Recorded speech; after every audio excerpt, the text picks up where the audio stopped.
আসসালামু আলাইকুম। সঙ্গত কারণেই সাম্প্রতিক সময়ে নতুন করে প্রশ্ন উঠছে, সেনাবাহিনী সত্যি সত্যিই দেশ রক্ষায় অথবা দেশের রাজনীতিতে নতুন কোনো ভূমিকায় অবতীর্ণ হতে যাচ্ছে কিনা। কেন এই প্রশ্ন নতুন করে তুলছি সে বিষয়ে আসছি। গত কয়েক মাস আগে আমি একটি কন্টেন্ট তৈরি করেছিলাম যার শিরোনাম ছিল রিয়েল হিরো সেনাপ্রধান।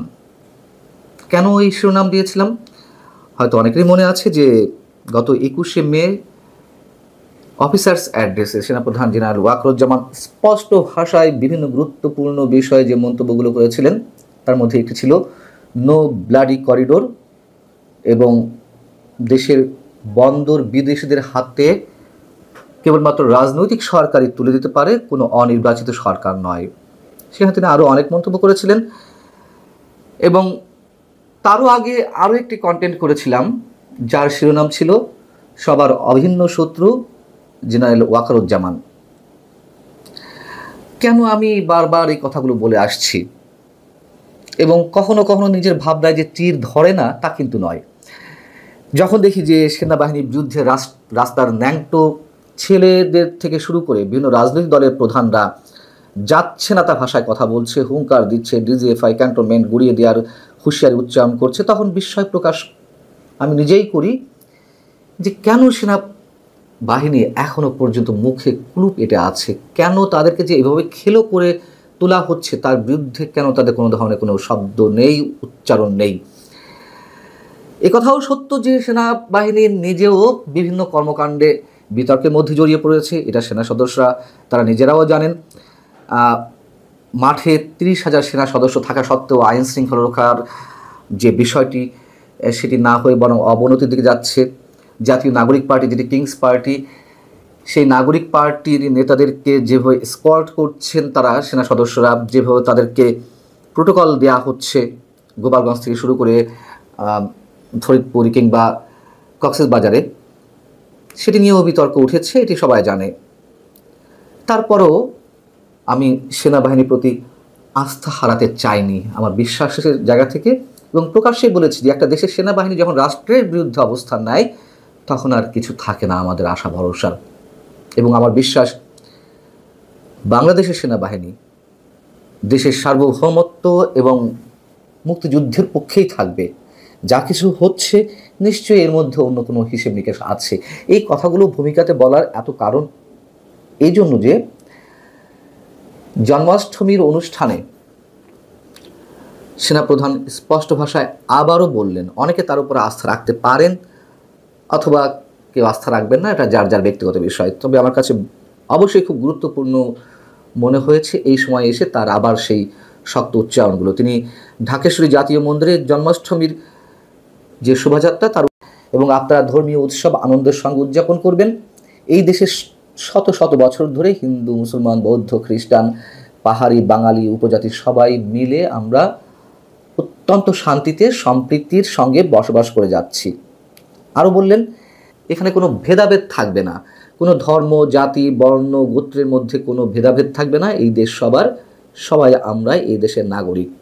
কিন্তু যখন নাগরিকে বিভাজন চলছে, ধর্মে ধর্মের সাংঘাতিক একটা বিরোধ সৃষ্টি পায়তারা চলছে, 2024-এর 5 আগস্টের পর থেকে সাম্প্রদায়িক শক্তির আস্ফালন, মৌলবাদী শক্তির মাথাচাড়া দিয়ে ওঠা, জঙ্গিবাদী কার্যক্রমে জড়িত থাকা অনেকেই যে জামিনে বেরিয়ে আসা অথবা জেল ভেঙে বেরিয়ে আসা, পালিয়ে যাওয়া, এমনকি বিভিন্ন জঙ্গিবাদী সংগঠনের প্রকাশ্য যে কার্যক্রম, প্রকাশ্যে আইসিসির কালো পতাকা উত্তোলন, সেই মুহূর্তে সেনাপ্রধানের এই স্পষ্ট উচ্চারণ খুবই গুরুত্বপূর্ণ। তার চেয়ে আরও বেশি সিগনিফিক্যান্ট, জন্মাষ্টমীর সেই অনুষ্ঠানে 3 বাহিনীর প্রধানই উপস্থিত ছিলেন। সেনাপ্রধানের সঙ্গে সঙ্গে বিমান বাহিনী এবং নৌবাহিনীর প্রধান উপস্থিত ছিলেন, তারা কথা বলেছেন।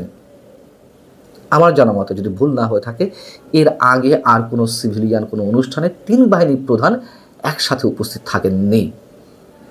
যেহেতু এই বিষয়টি ঘটেছে আমরা নিশ্চয়ই ভিন্ন কোনো সিগন্যাল পেতে পারি এর থেকে, এবং সেনাপ্রধানের বিরুদ্ধে নানান ধরনের বিষোদ্গার করছিল, নানান ধরনের গুজব ছড়িয়ে আসছিল, তারাও এটি খুব গুরুত্বের সঙ্গে তুলে ধরেছেন এই অনুষ্ঠানের বিষয়গুলো। তাহলে আসলে কি হতে যাচ্ছে? আরও একটি বিষয় মনে করিয়ে দিই। 13ই জুন লন্ডন বৈঠকের পর আমাদের সামনে যে মেসেজটি দেওয়া হলো তা হচ্ছে, যদি মৌলিক সমস্যাগুলো সম্পন্ন করা যায় এবং বিচার দৃশ্যমান হয় তাহলে ফেব্রুয়ারিতে নির্বাচন। তারপর থেকে কিন্তু সেনাবাহিনীর পক্ষ থেকে বা সেনাপ্রধান কোনো ধরনের শব্দ, কোনো ধরনের কথা উচ্চারণ করেননি। এমনকি যখন 5 আগস্ট প্রধান উপদেষ্টা ফেব্রুয়ারিতে নির্বাচনের একটা সময়সীমা জাতির উদ্দেশ্যে উপস্থাপন করলেন, তারপরেও সেনাপ্রধান নির্বাচন বিষয়ে কোনো প্রকার কোনো শব্দ এখনও পর্যন্ত কোথাও উচ্চারণ করেননি। আমরা দেখেছি সেনাবাহিনীর পক্ষ থেকে যখন যেই সংবাদ সম্মেলনগুলো অনুষ্ঠিত হয়েছে, সেখানে যে স্পোক্সম্যান অথবা যে সিনিয়র অফিসারদের মধ্যে কেউ কেউ ব্রিফ করেছেন, তারা বলেছেন যে নির্বাচনে সেনাবাহিনীর সহায়তা করতে প্রস্তুত। এই কথা তারা বলবেন, তা যখনই অনুষ্ঠিত হোক না কেন। কিন্তু ফেব্রুয়ারিতে নির্বাচন, সে বিষয়ে কোনো ধরনের কোনো শব্দ আমরা পাইনি, অন্তত সেনাপ্রধানের মুখ থেকে। তাহলে আসলে কি ঘটতে যাচ্ছে? অন্তত আমরা সমীকরণগুলো যে যার মতো করে মেলাতে পারি। এখনও সেনাবাহিনীর প্রতি মানুষের এক ধরনের অনাস্থা, এক ধরনের অবিশ্বাস থাকতে পারে, কিন্তু আমি আমার বিশ্বাসটি হারাতে চাই না। এবং এটুকু বলতে পারি, যা কিছু ঘটবে অন্তত ভালো কিছুর ক্ষেত্রে, সেটাই সেনাবাহিনীর মাধ্যমে ঘটবে। ভালো থাকুন সবাই। আল্লাহ হাফেজ।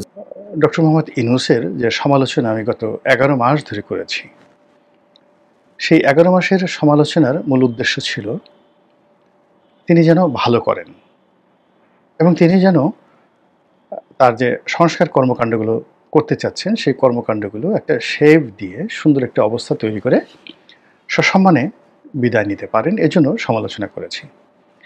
কিন্তু আজকে থেকে আমার কাছে মনে হচ্ছে যে আমি আর তার সমালোচনা করব না, সমালোচনা করার আর প্রয়োজন নেই। এই কারণ হলো, সরকার ঘুরে দাঁড়ানো, তার ভালো করা, এটা বলতে গেলে অসম্ভব হয়ে পড়েছে। আমার দৃষ্টিতে মনে হচ্ছে যে তার যে সরকারের এটা এখন একটা করোনারি ইউনিটে চলে গেছে, সিসিইউতে চলে গেছে অথবা আইসিইউতে চলে গেছে। এই সরকার ঘুরে দাঁড়াবে, ভালো কিছু করবে, আপনাদেরকে যাকে বলা হয় একটা নতুন বাংলাদেশ উপহার দেবে, নতুন বন্দোবস্ত দেবে, এটা আমার কাছে মনে হচ্ছে যে এটা অসম্ভব একটা বিষয়। তো কাজেই কোনো একটি দুর্বল সরকারের যে আসলে কিছুই করতে পারবে না, নিজের উপকার করতে পারবে না অন্যের ক্ষতি ছাড়া, তো তাদের সমালোচনা করা, তাদেরকে প্রমোট করা বা তাদের পেছনে সময় ব্যয় করাটা আমার কাছে wastage of time, money and energy বলে মনে হয়। আমার শৈশব থেকে আমি যে কাজগুলো করেছি, একেবারে শৈশব থেকে, আমি সাধারণত আমার জীবনের 99% ক্ষেত্রে আমি দ্বন্দ্ব, সংঘাত, কলহ, বিবাদ এগুলো এড়িয়ে চলেছি। প্রাইমারি স্কুল থেকে লেখাপড়া শুরু, বিশ্ববিদ্যালয় শেষ করেছি, দেশের বাইরে যেখানে শিক্ষার জন্য গেছি, কাজের জন্য গেছি, আসলে কারোর সাথে দ্বন্দ্ব, সংঘাত, মারামারি, কাটাকাটি আসলে খুব এগুলো হয় নাই। সামান্য মতবিরোধ কখনো কখনো হলে এটা আবার মিটমাট করে ফেলেছি। ফলে অশান্তি, আমার জীবনে অশান্তির যে জিনিস এটা নেই। অসম্মান, আমি আসলে কাউকে অসম্মান করিনি কখনো, আমাকে আসলে কারোর সঙ্গে মানে কারো দ্বারা অসম্মানিত হতে হয়নি। এই জিনিসগুলো আমার ডিকশনারিতে নেই। বন্ধুবান্ধবদের মধ্যে অনেকে তুই তুকারি করে কথাবার্তা বলে, আমার এমন কোনো বন্ধুবান্ধব নেই যারা আমাকে তুই তুই করে বলে। আমরা ভদ্রচিতভাবে তুমি তুমি করে সবাইকে বলি, আমাকেও আমার বন্ধুরা তুমি করে বলেন, আমিও তাদেরকে বলি। এমনকি আমার পরিবারে আমার দাদা, দাদি, আত্মীয় স্বজন, মানে আমাদের মধ্যে তুই তুইকারি এই শব্দটি নেই। আমাকে কেউ তুই করে ডেকেছেন আমার পরিবারের আপনজন, এটা নেই। বরং আমার আব্বা অনেক সময় আমাকে, বেশিরভাগ সময় আমাকে আপনি করে কথা বলতেন। তো আমি আমার সন্তানদেরকেও সাধারণত কখনোই তুই তুকারি করে, সাধারণত না, কখনোই তুই তুকারি করে এই কথাগুলো বলি না। এই জিনিসগুলো আমার মধ্যে নেই পরিবারের মধ্যে। ফলে এই সমাজের অনেক কিছু আমি বুঝি না।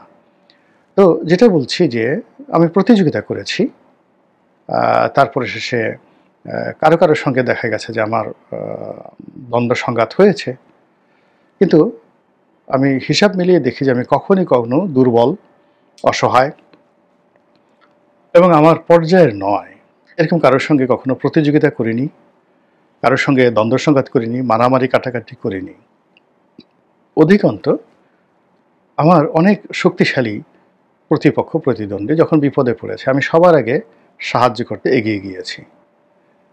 এমন অনেক ঘটনা ঘটেছে যে আমার সেই সাহায্যটুকু না হলে হয়তো তার অস্তিত্ব টিকতো না। এরকম বহু ঘটনা জীবনে বহুবার ঘটেছে যে ২ বছর ৩ বছর ৫ বছর একজনের সঙ্গে আমার শত্রুতা, মুখ দেখাদেখি বন্ধ, তারপরে প্রতিযোগিতা, কিন্তু ভদ্রসিতভাবে।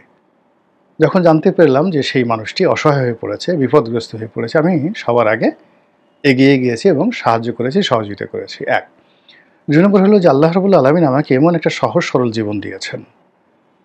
সেই সহজ সরল জীবন, আমি যে পরিবারে জন্মগ্রহণ করেছি সেখানে অভাব কি জিনিস আমি কখনো দেখিনি। মামলা মোকদ্দমা, ঝক্কি ঝামেলা, অশ্লীলতা, অশ্রাব্যতা আমাদের 14 জেনারেশনে আমি কখনো দেখিনি।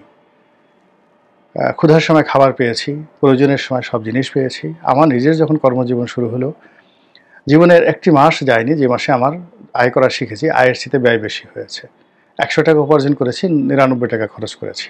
হাতে ১০০ টাকা আছে, ৯০ টাকা বিনিয়োগ করেছি, ১০ টাকা সঞ্চয় করেছি। এভাবেই আমার ব্যবসায়িক জীবন ৯১ থেকে শুরু আজ অবধি চলছে। ফলে বছর শেষে ১ টাকা হলে আমার লাভ হয়েছে। কিন্তু এ সময়ের মধ্যে অনেককে দেখেছি খুব হাজার হাজার কোটি টাকার মালিক হয়েছে, আবার দেউলিয়া হয়ে সব শেষ হয়ে গেছে। ওটা আমার জীবনে আসেনি। তো এই কারণে কি হলো যে যতক্ষণ পর্যন্ত আমি ডক্টর মোহাম্মদ ইউনূসকে একজন সম্ভাবনাময় মানুষ মনে করেছি, তারপরে তার কাছে অনেক কিছু আশা করেছি, তার সরকারের একটা ভবিষ্যৎ দেখেছি, আমি ততদিন পর্যন্ত সমালোচনা করেছি। কিন্তু আজ থেকে আমি আর তার সমালোচনা করব না, এবং আজ থেকে আমি যেটা বলার চেষ্টা করব সেটা হলো যে এই সরকার চলে যাওয়ার পরে আমাদের দেশের সম্ভাব্য কী পরিণতি হতে পারে সেই জিনিসগুলো বলবো, এবং একই সঙ্গে ইউনূস সরকারের জমানাতে ভালো যে জিনিসগুলো ছিল সেই জিনিসগুলো যেটা আগামীতে আমরা স্মরণ করব তার চলে যাওয়ার পরে, সেই বিষয়গুলো আপনাদেরকে বলবো। প্রথমত যেটা বলা দরকার সেটা হলো যে আমি শেখ হাসিনার জমানার শেষ দিক নয়, একেবারে ২০১৪ থেকে বলে আসছি যে শেখ হাসিনার পতন অনিবার্য। তবে বাস্তবতা হলো যে শেখ হাসিনার পতনের পরে যেটা আসবে সেটা শেখ হাসিনার চেয়ে খারাপ সময় আসবে। তো একই কথা এখানে প্রযোজ্য যে আগামী ৫ থেকে ১০ বছর সময় আমাদের এই রাজনীতি বড় অশান্ত থাকবে, উথাল পাথাল হবে, বারবার ক্ষমতার পট পরিবর্তন হবে, নতুন নতুন মুখ আসবে।